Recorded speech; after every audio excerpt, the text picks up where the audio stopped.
Here's your host, Brian Beatty.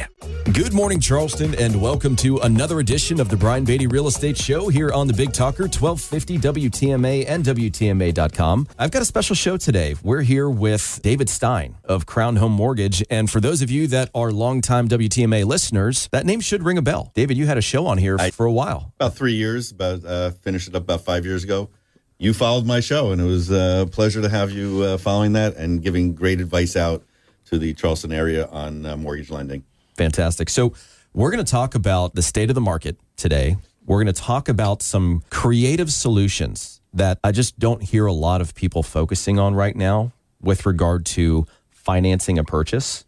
You know, we all know that rates are high. We all know that the market is about as unaffordable as it gets, right? I mean, in many years, yes. It could be worse. Of course, it could always be worse. We're going to kind of paint the picture of where we are right now. And then when you really start working with seasoned, experienced professionals, you get this unique ability, I think, to tap into the creativity that, let's just be kind of brutally honest, some newer agents just don't know about or aren't comfortable with yet because they haven't done them before. Absolutely. Not to say they're not available. They just, this takes a little forward thinking. It takes some creativity, and it takes experience. So if at any point in time you guys have some questions, you want to reach out to us, you want a consultation on the purchase or sale or investment of real estate, you're thinking of maybe keeping your home, moving, and then renting your existing home out. We also own a property management company. So we're here to help. We're here to offer advice. We're here to counsel. We're here to earn your business as well. So the number to call, if you have any interest in doing so, or text is 843-800-0065. That's my personal cell, 843-800-0065. Or you can check us out at listingsincharleston.com. That's listingsincharleston.com. And just as a quick caveat, that website's getting a bit of a facelift. You can also go to brianbeattyteam.com. So, David, let's just kind of paint the picture of where we are right now. Home affordability is the worst it's been since the early 80s. Rates have risen faster than really at any other time in recent history. Back to the late 80s. It's gone up about 5 percentage points in a little over a year. Yeah, it's the quickest rise of interest rates we've seen, like you said, since the 80s. And it's been a roller coaster, obviously, with what's going on in the world. It's something we can't control, but we can adapt to it. And right. Like you said earlier, we have to be creative and have to come up with some solutions because people still want to buy homes. Tack on to that the fact that, we now have over $1 trillion in credit card debt. I mean, 2.5 years ago, we were under $750 million. So that has a meteoric rise. We've got total household debt at a little over $17 trillion now, both of which are records, by the way. From a national perspective, you have to earn $115,000 a year to afford the median priced home in America. Now, locally, our home affordability index, which we'll get to a little bit later in the show, because I'm going to read some real life stats for you guys to just show you where we are as a specific market and not focus so much on the national real estate market, if there even is such a thing, because it's so different from coast to coast and from neighborhood to neighborhood. But we have a home affordability index, at least as of last month, of 65, meaning the household median income is only 65% of what's needed to afford the median priced home in our market. By the way, given prevailing interest rates and a 20% down payment. Correct. So for the people that are putting 3-5% down, it's way worse. So, we try to come up with ways to combat that affordability because you're talking about payment shock, really. Mm-hmm. People who are, let's say they're currently in a home and they want to move up and they're sitting in a rate under 4%. Rates right now that are more than double that, it's affordability. So how do we combat that payment shock? Well, we have a couple of programs that we offer, 2-1 buy downs, which allow us to start that mortgage payment at 2% below the note rate.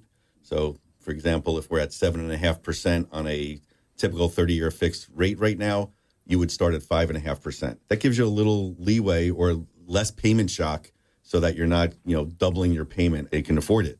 As time goes on, each year it goes up for the second year, and then it locks in for the third year. But the thinking and what the experts are saying out there is by the end of next year, we should see some relief in rates. They're thinking a range of 5.5% to 6.5%. they thought we'd be there now, but we're not. Things have happened in this world and in our own country that may have changed that trajectory. The rates will come down, and you can always refinance into a lower fixed rate at that time. So it's really about a small period of time that we're trying to keep that affordability, and we're doing it with the 2-1 buy downs. ARM rates are starting to become more attractive, and people are also looking into interest-only loans. You're unfortunately not paying any principal towards your house, but the interest-only payment is a lower payment, and the payment affordability is the big key out there. I remember, because I got started in 2006. How long have you been I've been doing this 28 years, since 96. So you got me by 10 years. I remember, post 2008, a lot of folks got into a lot of trouble because they had adjustable rate mortgages and things just never got better. Yeah, those adjustable rate mortgages, though, were not because of wanting a lower rate. It was because of the subprime loan crisis that was out there. People were getting these 2-year ARMs, and then after that 2 years, what happened was the rates went up 5%. The caps were very high, and that's when the housing caused the crash.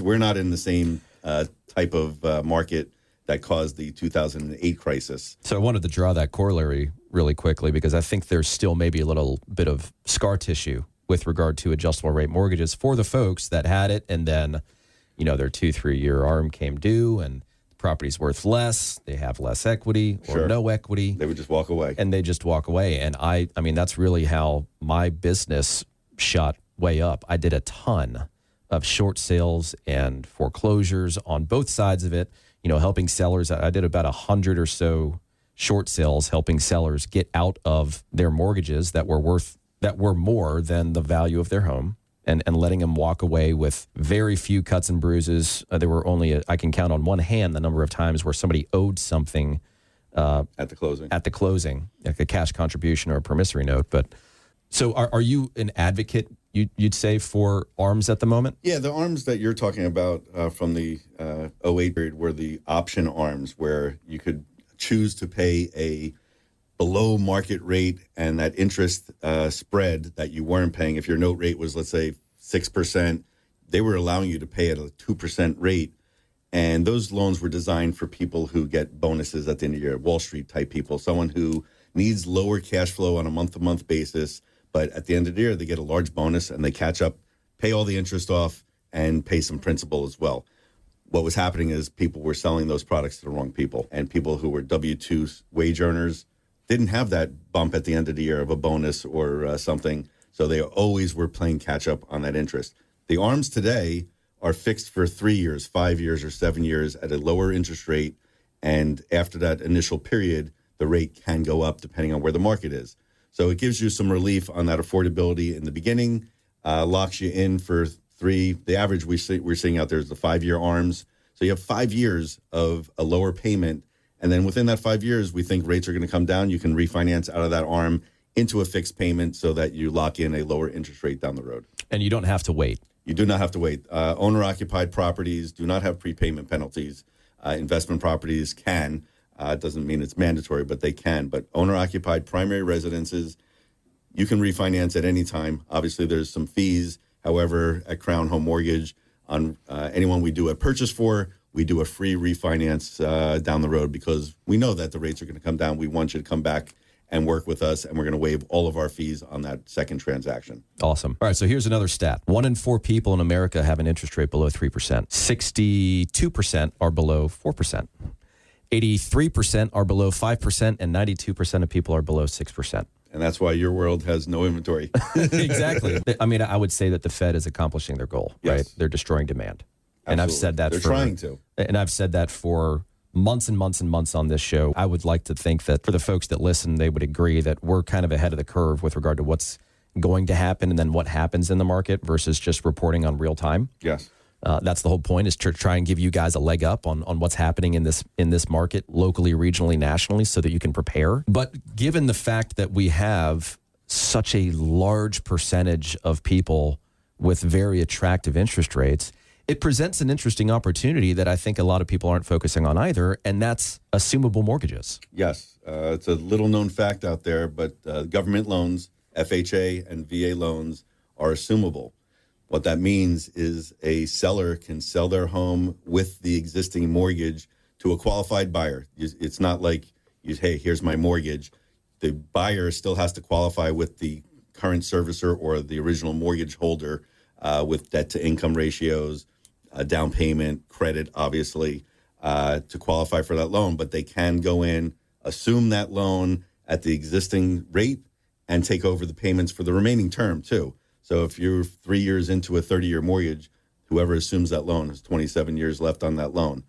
The difficult part of that is finding those homes that are assumable, and then also coming up with the down payment, possibly that could be larger than if you did a traditional loan with a low down payment, because that seller is going to want to sell the house at the market value, and you have to make up the difference between his mortgage principal balance and that sales price as your down payment. Right. So let's think about this from two perspectives, the buyer perspective, seller perspective. Let's say that a home was bought 3 years ago for $400,000. Now it's being sold for $600,000, which is probably pretty accurate in terms of how much homes have appreciated. And let's say at the time that somebody purchased that $400,000 house, they put 20% down, which is what, $80,000. So they had a $320,000 mortgage. Well, the property is being sold for $600,000, which means that buyer has to come up with $280,000 in cash, or can they not borrow a significant portion of the remaining balance? You can. To fund that purchase, obviously, so long as they can afford to do that through the eyes of a lender. Yes, you can definitely. FHA allows, NVA allows secondary financing.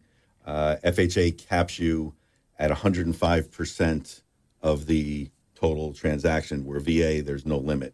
Mm-hmm. So as long as you can afford a second mortgage or to fund that down payment, yes, as long as it counts in your debt to income ratios, that could be a bridge to get into these homes with those low interest rate payments.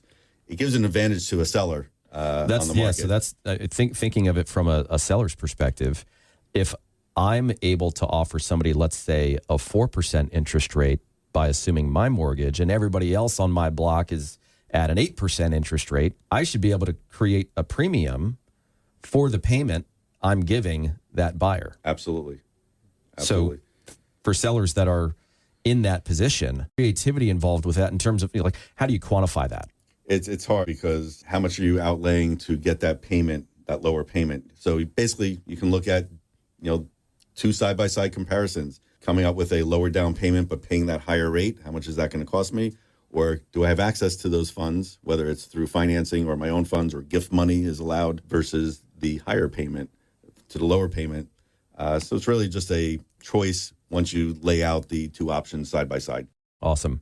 So we're talking with David Stein of Crown Home Mortgage. David, what's a good way for folks to get in touch with you? The best way is they can call us, 855-843-5626, or you can find us on the web at crownhm.com.